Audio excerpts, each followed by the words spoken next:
Today we are discussing one of the leading chemical manufacturer, clean science and technology, जिसको पिछले 2 decades का huge experience है। 2003 में इसका इनकॉर्पोरेशन हुआ था।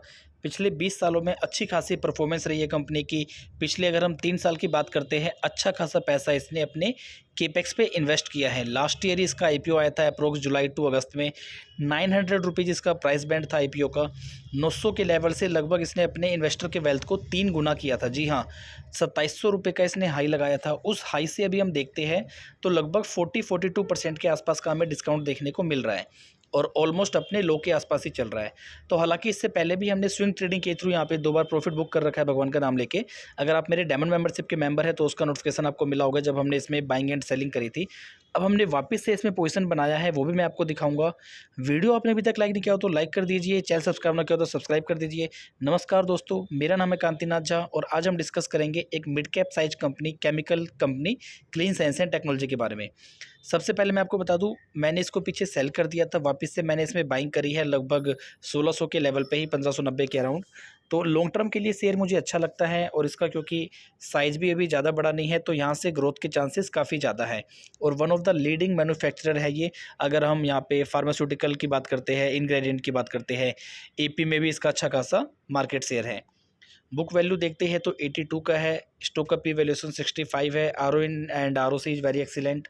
पिछले 6 महीने में -10% का रिटर्न है, कोई भी डेट नहीं है, नेग्लिजिबल डेट है 1 CR का। और वहीं पे अगर हम कैश देखते हैं तो लगभग 30 करोड़ का कैश है, तो वर्चुअली डेट फ्री कंपनी है। 1 ईयर का अगर हम यहाँ पे चार्ट देखते हैं तो आईपीओ खुलते ही इसने अपने इन्वेस्टर्स के वेल्थ को 100% से इंक्रीज किया था और उसके बाद इसने लगभग 2700 रुपये का हाई मारा था यहाँ पे जनवरी 22 यानी इसी कैलेंडर ईयर में। उसके बाद अच्छा खासा सेल ऑफ देखा गया है और हमें पता है फरवरी मार्च से यहाँ पे रसिया यूक्रेन के वार भी अच्छे खासे चरम सीमा पर चल रहे थे। तो उस लेवल से हम देखते हैं 42% का यहाँ पे अच्छा खासा डिस्काउंट हमें देखने को मिल रहा है। जून में इसने अपना लो लगाया था अराउंड 1450 रुपये का, लगभग उसी लेवल के आसपास है। और हम देखते हैं तो यहाँ पे इसका एक सपोर्ट जोन है 1600 के अराउंड। इससे पहले भी हमने 1600 के आसपास ही खरीद के इसमें प्रॉफिट बुकिंग किया था सेल करके। पी वैल्यूएशन देखते हैं तो 88 का पी वैल्यूएशन आता है, एवरेज पी जो कि अभी लगभग हमें 65 का देखने को मिल रहा है। तो ये ऐसा नहीं है कि हम हाई पी वैल्यूएशन पे किसी शेयर को ले रहे हैं। तो यहाँ से इस शेयर में मुझे गिरावट बिल्कुल लिमिटेड लगती है। जो जून का लो था उस लेवल को भी अगर हम पकड़ते हैं तो लगभग 8 से 10% की गिरावट लगती है और अपसाइड की बात करते हैं जो कि अनलिमिटेड है। जितना लॉन्ग टर्म के लिए हम शेयर को रखेंगे उतना ही लॉन्ग टर्म में हमारा वेल्थ मल्टीप्लाई होगा। जी हाँ, ऐसा नहीं है कि ये अगले 1, 2 या 3 महीने में ही हमें 10, 20, 50, 100% का रिटर्न बना के दे देगा। लेकिन अगर अभी 22 की हम बात करें, 5 ईयर्स डाउन द लाइन मुझे ये शेयर कम से कम 3000 रुपये का यहाँ से दिखता है। कम से कम 3 to 5000 हो जाए तो कोई बड़ी बात इसमें कोई अतिशयोक्ति नहीं होगी। Now coming to the quarterly results, यहाँ पे अगर हम रिजल्ट की बात करते हैं तो लास्ट ईयर सितंबर में 54 CR का यहाँ पे नेट प्रॉफिट था जो कि इंक्रीज होकर 68 CR का आया।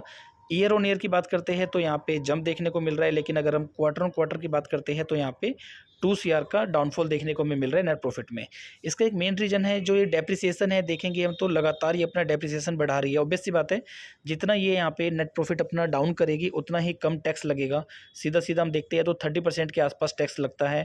तो अगर 9 करोड़ इसने डेप्रिसिएशन दिखाया हो तो 9 3 27, लगभग 2.5 करोड़ का टैक्स इसने बचाया है कंपनी ने।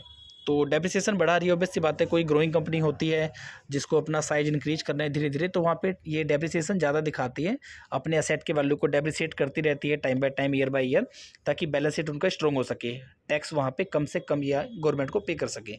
तो अगर यहाँ पे ये डेप्रिसिएशन 4-5 करोड़ का दिखाते तो ऑब्वियस सी बात है क्वार्टर ऑन क्वार्टर भी यहाँ पे अच्छा खासा जंप हमें देखने को मिलता। EPS में लगातार बढ़ोतरी है, 5, 5.5, 6, देन अप्रोक्स 6.5 भी चल रहा है।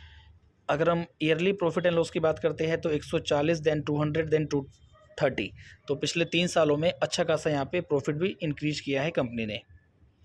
बैलेंस शीट देखते हैं तो बिल्कुल neat and clean balance sheet है, कोई भी डेट नहीं है कंपनी के पास। 1000 करोड़ का साइज है बैलेंस शीट का, लगभग 85% रिजर्व्स है कंपनी के पास, जो कि ये काफ़ी अच्छा पॉइंट है एक मिड कैप साइज कंपनी के लिए। बोरोइंग्स की कोई दिक्कत है नहीं। और अगर हम यहाँ पे शेयर होल्डिंग पैटर्न की बात करते हैं तो प्रमोटर के पास 78.50% शेयर है, यानी अगले 1-1.5 सालों में इन्हें अभी लगभग 3% से अपना होल्डिंग डिक्रीज करना है।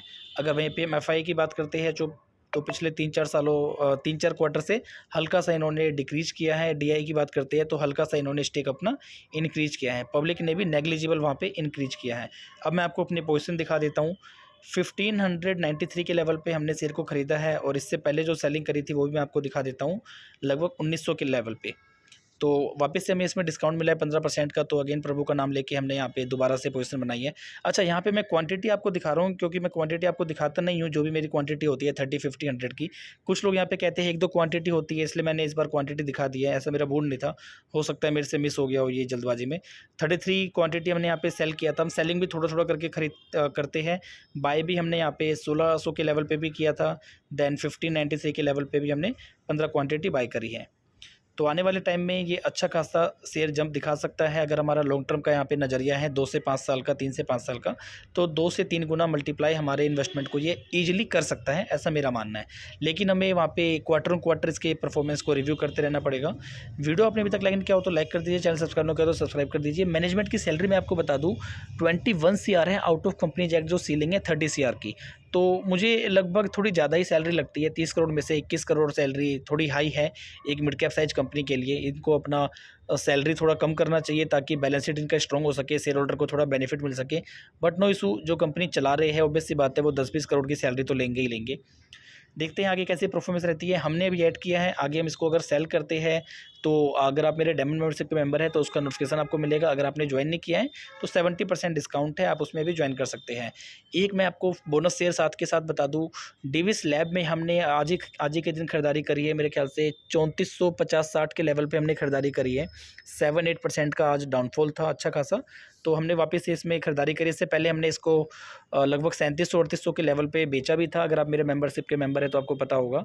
वापस से बाइंग करी है, अगेन हमें प्रॉफिट आएगा तो हम अगेन 10-15% पे वहाँ पे प्रॉफिट बुक करेंगे अपने स्विंग ट्रेडिंग पोर्टफोलियो में।